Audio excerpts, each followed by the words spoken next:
কবিতাৰ শিৰোনাম চিঠি। যান্ত্ৰিকতাৰে ভৰা আদব কাইদাৰে ব্যস্ততাময় ৰুটিনেৰে তুমি মোলৈ নিদিবা SMS, নহ'লে বুকুৰ অনুভূতিবোৰ হেৰাই যাব, ছুটি হৈ যাব সপোনৰ আঁত। তাৰ সলনি এখন চিঠিকে দিবা বুকুৰ সেউজীয়া মৰমৰে, তেতিয়া যে নেদেখাকৈ বুজি পাম তোমাক। যান্ত্ৰিকতাৰে ভৰা ইমেইলতকৈ তুমি মোলৈ দিবা আগুনৰ গোন্ধ থকা, শৰতৰ সুবাসীৰে ভৰা কাউৰী ঠেঙীয়া আখৰেৰে লিখা নীলা খামৰ ভিতৰত তোমাৰ হৃদয়ৰ বতৰাবোৰ। হোৱাটছআপ, ফেচবুকৰ মেছেজত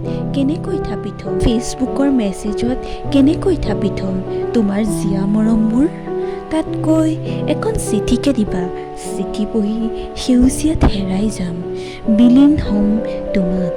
প্লিজ নিদিবা মোক যান্ত্ৰিকতাৰে ভৰা SMS, নহ'লে তোমাৰ শব্দৰ পোচাকেৰে হৃদয়ৰ কোঠালিবোৰ বাৰু কেনেকৈ সজাম।